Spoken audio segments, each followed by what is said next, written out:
আসসালামু আলাইকুম, বিসমিল্লাহির রহমানির রহিম। আশা করি সবাই ভালো আছেন। আলহামদুলিল্লাহ আমিও ভালো আছি। আজকে ভিডিওটা সকাল থেকে শুরু করছি। আর এই দেখেন আমার ঘরের সাথেই হচ্ছে একটা কলা ফুল গাছ, একটা না এখানে 3-4টা আছে। তো এটার মধ্যে হচ্ছে এই যে একটা গাছে লাল কলা ফুলগুলো ধরছে, আর এই গাছটা 2 তলা পর্যন্ত গেছে। আমার কাছে 2টা কালার আছে, একটা হচ্ছে লাল একটা হলুদ, আরেকটা আছে হচ্ছে ডিফারেন্ট টাইপসের। তো ওইটা ফুটলে আমি ইনশাল্লাহ শেয়ার করবো আপনাদের সাথে। আর এখানে দেখেন আমি ছাদে অনেকগুলো বেগুন গাছ দেখাইছিলাম, আমার রুমের সাথেও হচ্ছে বেগুন গাছ আছে।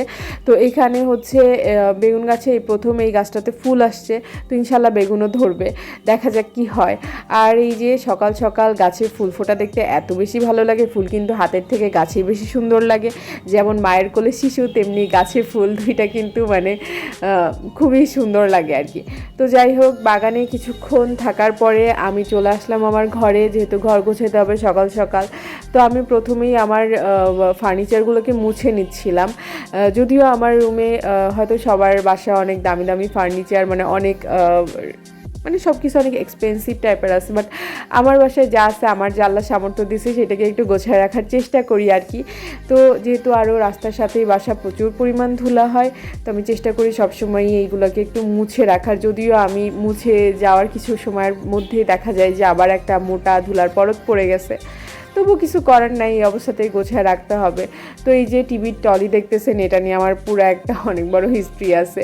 হিস্ট্রি বলতে গেলে ধরেন হচ্ছে এখন এই কাচের টিভি টলিগুলো না অনেকে ইউজ করে না, মানে বেশিরভাগ ইউজ করে না, এখন বোর্ড বা হচ্ছে কাঠের ইউজ করে।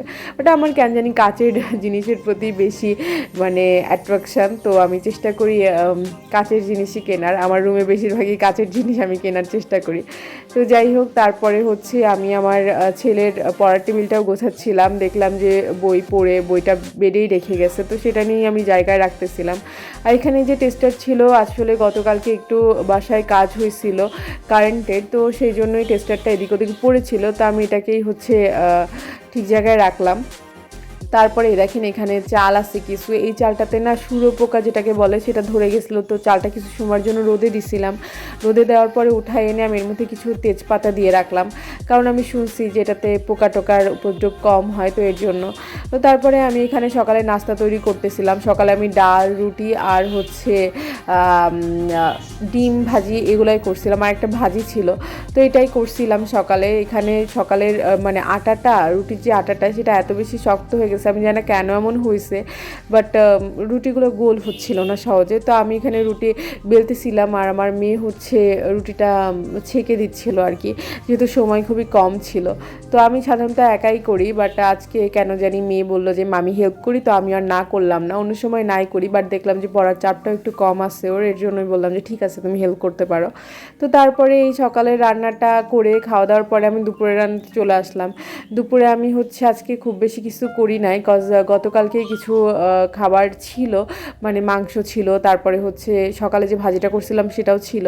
তো সেগুলো শেয়ার করা হয় নাই তেমন। তো এখানে আমি হচ্ছে পাবদা মাছ দিয়ে বেগুন আর আলু দিয়ে চচ্চড়ি করতেছিলাম। আপনারা বলবেন যে এটা খেতে কি পছন্দ করেন। আমার পার্সোনালি খুবই ভালো লাগে। আর কেন জানি ওই মাংস টাংস মানে ঈদের সময় একটানা খাওয়ার জন্য না মুখের রুচিটা চেঞ্জ করার দরকার ছিল, স্বাদটা। এর জন্যই আর কি ভাবলাম যে মাছ রান্না করি। তো তারপরে এই যে এখানে দেখেন আতা, আমার গাছে আসলে অনেক আতা ধরছে, কিন্তু দুর্ভাগ্যবশত পেরে দেওয়ার মানুষ নাই, আমরাও পারছি না, আর হচ্ছে মানুষও পাওয়া যাচ্ছে না যে পারবো। বাট আতাটা হচ্ছে বেশি পেকে গেছিলো, তো কিছু গাছে ছিল আর একটা নিচে পড়ে গেছিলো। তো এটাই আর কি খাচ্ছিলাম সবাই মিলে ভাগ করে। আতাটা তো মিষ্টি ছিল, আলহামদুলিল্লাহ খুবই ভালো ছিল। তো ভাবলাম পাখি খাচ্ছে, পাখি খাইতে থাকুক গাছের অবস্থায়, যেহেতু পারতে পারতেছি না, কিছু করার নাই। তো সন্ধ্যার দিকে আমি একটু নাবিজ তৈরি করতেছিলাম। এটা কিন্তু শরীরের জন্য খুবই ভালো, এটাকে সুন্নতি খাবারও বলা হয়। তো নাবিজ তৈরি করতে আপনারা জানেন দুধ আর হচ্ছে খেজুর লাগে, আর অনেকে অনেক কিছু ব্যবহার করে, তো আমি দুধ আর খেজুর দিয়েই তৈরি করলাম আজকে। তো যাই হোক, আজকে এই পর্যন্তই। সবাই ভালো থাকবেন, অবশ্যই আমার জন্য দোয়া করবেন, সবাই চ্যানেলটিকে সাবস্ক্রাইব করবেন। আল্লাহ হাফেজ।